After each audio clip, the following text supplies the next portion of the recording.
12 barang kenangan yang ternyata cuma menghambat kebahagiaan. Sebelum lanjut lagi, jangan lupa untuk klik tombol subscribe, share, dan like ya. Dan kalau Bunda punya usul atau ide tema video berikutnya, langsung aja komen di bawah ya. Makasih. Dan kita lanjut sekarang. Halo Bunda semua. Semoga semuanya sehat selalu ya. Buka lemari sedikit aja. Yang jatuh bukan cuma barang, tapi juga rasa bersalah, nostalgia, dan pikiran, kok hidup kayak penuh ya? Padahal rumah nggak nambah luas. Akhir-akhir ini lagi rame tren decluttering dan hidup minimalis di media sosial. Tapi kenyataannya, di rumah kita masih nyimpen barang yang katanya kenangan, padahal tiap dipindahin bikin desah napas panjang, ini disimpan salah, dibuang juga drama. Kita hidup di zaman serba cepat, kepala penuh notifikasi. Rumah harusnya jadi tempat pulang yang menenangkan, bukan museum kenangan yang bikin emosi naik turun kayak harga cabai. Beberapa artikel tentang kesehatan mental dan rumah tangga menyebutkan bahwa terlalu banyak barang sentimental bisa meningkatkan stres dan rasa lelah emosional. Karena otak kita terus dipaksa bernostalgia tanpa henti, padahal hati lagi butuh ruang untuk hari ini. Pembahasan ini penting banget, apalagi buat ibu-ibu yang setiap hari ngurus rumah, keluarga, dan perasaan sendiri sambil senyum. Karena ternyata bukan cuma debu yang perlu dibersihkan, tapi juga kenangan yang diam-diam sudah berubah jadi beban. Di video ini kita akan ngobrol santai soal barang-barang kenangan yang sering kita peluk terlalu erat sambil bercanda tipis-tipis supaya hati bisa bilang, "Pantesan aja aku capek, ternyata bukan aku yang berlebihan." Tapi memang sudah waktunya melepas. Barang pertama yang sering banget kita simpan adalah baju lama yang sudah tidak muat tapi penuh cerita. Baju lebaran pertama setelah menikah, baju kondangan waktu badan masih enteng naik motor tanpa mikir encok. Masalahnya setiap kali lemari dibuka dan baju itu terlihat, bukannya bahagia, malah muncul dialog batin yang kejam. Kok dulu muat ya, sekarang cuma muat di niat.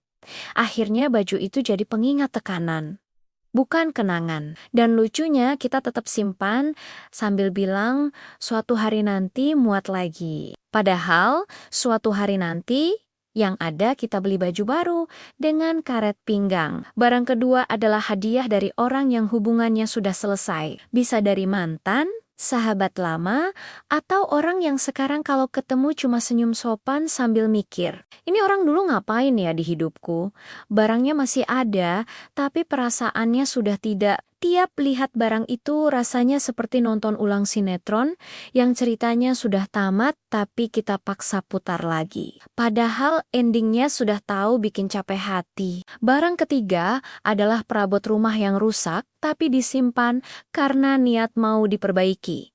Kursi patah yang kakinya disenderin tembok, kipas angin yang bunyinya lebih keras dari suara motor trail, alasannya klasik, sayang masih bisa dibenerin. Kenyataannya sudah bertahun-tahun cuma jadi pajangan yang bikin rumah penuh dan bikin kita jalan sambil zigzag, menghindari sudut-sudut berbahaya. Barang keempat adalah tumpukan kertas, surat, kartu ucapan, catatan lama, entah dari sekolah anak, arisan, atau dokumen yang katanya penting, tapi kita sendiri lupa pentingnya apa. Lucunya kita simpan karena takut suatu hari dibutuhkan. Padahal kalau ditanya sekarang isinya apa, jawabannya jujur aja, nggak tahu. Barang kelima adalah mainan anak yang sudah rusak atau tidak pernah dimainkan lagi, mobil tanpa roda, boneka tanpa mata, permainan edukasi yang katanya buat stimulasi tapi anaknya lebih tertarik main sendok. Kita simpan karena merasa itu bagian dari masa kecil anak, padahal anaknya sudah pindah fase dan yang masih terjebak di fase itu justru kita sebagai ibunya. Barang keenam adalah peralatan dapur lama yang cuma dipakai sesekali tapi makan tempat tiap hari. Rice cooker, cadangan yang katanya Jaga cetakan kue yang dipakai setahun sekali pas lebaran, lalu hilang lagi. Setiap buka lemari dapur rasanya bukan semangat masak, tapi langsung pengen pesan online karena lelah duluan lihat isinya. Barang ketujuh adalah barang dari masa sulit, baju dari zaman ekonomi pas-pasan, tas dari masa kerja capek tanpa henti, niatnya sebagai pengingat perjuangan. Tapi tiap lihat yang keingat bukan bangga, melainkan rasa berat dan capek yang dulu. Seperti luka yang sudah sembuh, tapi terus kita pencet sendiri. Barang kedelapan adalah souvenir acara lama, pernikahan orang yang sekarang bahkan kita lupa namanya siapa, seminar yang kita datangi karena ikut teman, gantungan kunci, gelas, hiasan kecil yang jumlahnya banyak, tapi fungsinya minim.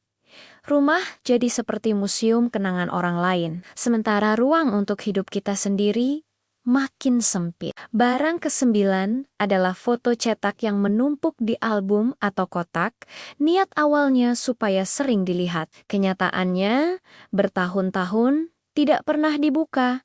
Kita simpan karena takut kehilangan kenangan. Padahal kenangan itu hidup di ingatan, bukan di tumpukan yang bikin lemari susah ditutup. Barang ke-10 adalah barang titipan orang lain yang tidak pernah diambil.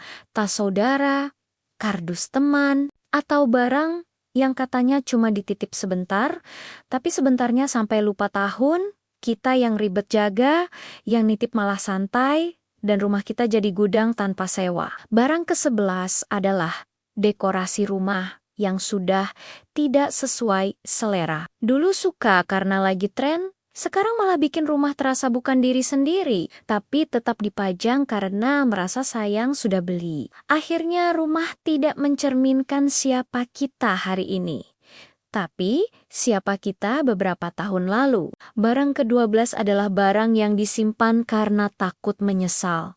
Takut suatu hari kepikiran, takut merasa bersalah. Padahal seringkali yang bikin sesak itu bukan karena melepas, tapi karena terus menyimpan hal yang sebenarnya sudah selesai. Rasa takut ini halus tapi berat, dan paling sering bikin kita terjebak.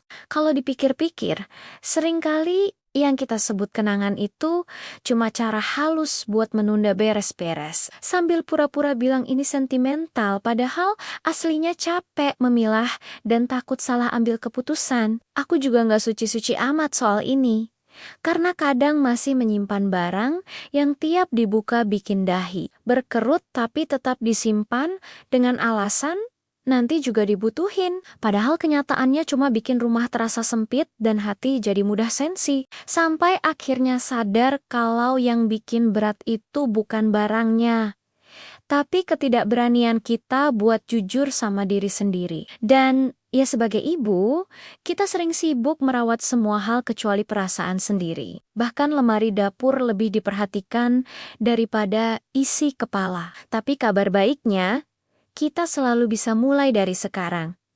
Nggak perlu langsung jadi rumah ala majalah. Cukup satu sudut yang lega, sudah bisa bikin napas lebih panjang, dan pikiran sedikit waras. Karena hidup ibu itu sudah cukup ribet, tanpa perlu ditambah tumpukan barang yang bikin kaki kepentok dan emosi ikut tersandung. Jadi mari pilih kenangan yang benar-benar menguatkan dan lepaskan sisanya dengan senyum kecil dan doa baik. Sebab ruang yang kosong bukan tanda kehilangan, tapi undangan buat kebahagiaan baru datang pelan-pelan dan duduk manis di rumah kita. Terima kasih sudah menemani curhat dan ceritaku sampai akhir. Sampai ketemu lagi di episode berikutnya. Salam semangat Bunda semua.